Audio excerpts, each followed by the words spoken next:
Yo, yo, yo, what's going down, Green Screen Entertainment fans? Your homie Jay Green back right now with another review, and right now I'm about to break y'all up with my knowledge on the brand new Whitney Houston biopic, I Want to Dance with Somebody. Now, this movie was directed by Kasi Lemmons. It stars Naomi Ackie, Stanley Tucci, Ashton Sanders, Tamara Tooney, Nafessa Williams, and Clark Peterson, aka Joe Jackson. Now, to be completely honest with y'all, when I first sat down in the theater and I saw this Whitney Houston biopic trailer play in front of the movie I was about to watch, I was very trepidatious. I didn't really know about this actor at first. I was like, okay, we're gonna hear a bunch of her music, but I've been seeing a lot of these biopics lately and they kind of all feel somewhat the same. So I was kind of nervous. I was like, I don't know.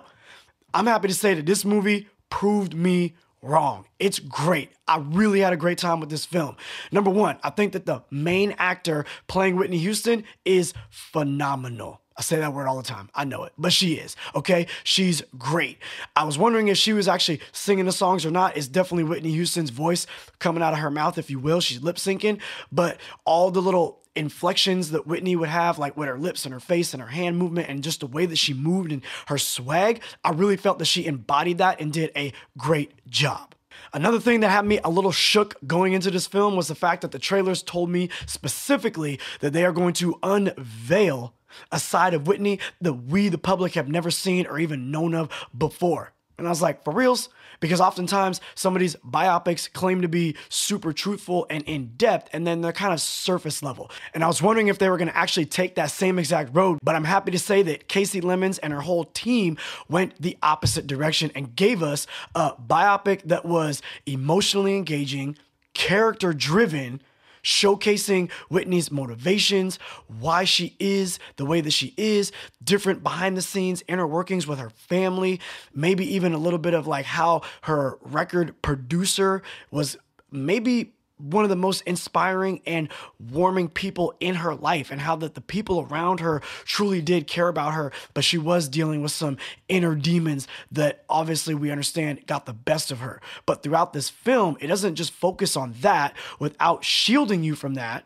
And it doesn't just focus on this without shielding you from that. And it doesn't just focus on any one thing. It gives you, to me, enough of everything to truly be able to say the statement that the trailer said, which is, yo, we're going to show you the Whitney that you know and that you love, but we're also going to show you a completely other side of this human that was going through life like 100 miles an hour. Some other things that you're going to get, I think, is a great look at a strong black woman. A strong black woman who just loved to sing. In the trailer, we hear the DJ at the radio station saying that people think your music's not black enough. We hear the entire conversation play out and how it affected Whitney in that moment. Based on the fact that, look, I just love to sing.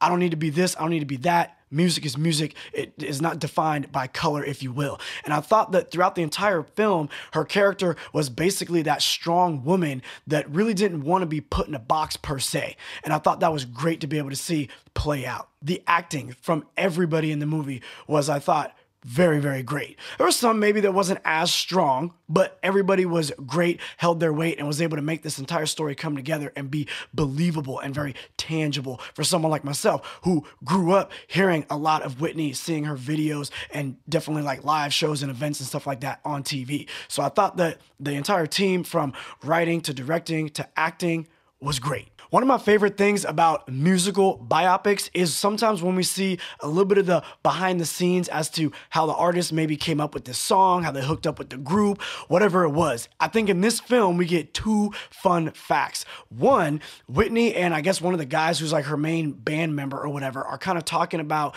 the setup for a couple of songs that they want to sing, like kind of like back to back to back, right? And they're going over the complexities and the challenges of singing this particular group of songs together, right? And so when they're doing it like in a very mathematical situation, like, you know, counting the bars or the beat or whatever. I'm no musician, so don't fault me if I don't know the proper terminology, all right? But they're talking about it in a very technical way, and it sounds really interesting. I'm like, man, I feel like I'm almost watching a heist movie, the way that they're breaking down how she's supposed to sing this moment in time. When she first practices it, she's like, ah, forget it, I can't do that. And then they kind of let it go. But because of that fun fact, helping us, the audience members, understand from a musician standpoint, right? A professional singer standpoint, how challenging it would be to do this for us idiots in the stands that are just watching and know no different.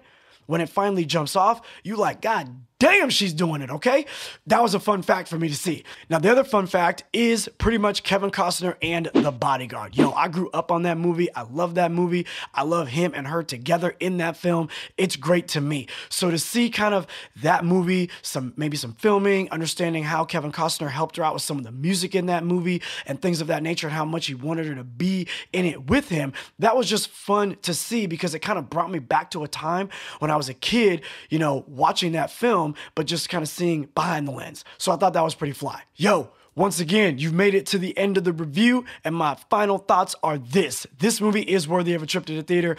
Go check it out. Whitney Houston, she's phenomenal. She's great. And when you do go see it in the theater, I encourage you to find a theater with premium sound because with someone like Whitney Houston, you really want to feel like you're there. The better the sound, the better the experience. Yo, I hope I gave you enough insight and knowledge into what this movie is all about. And if I did, do me a huge favor, like, subscribe. If you've seen it, comment below. Let me know if you agree or disagree. It's all good. You already know I encourage the dialogue and the conversation. Yo, your homie, Jay Green, I'm out.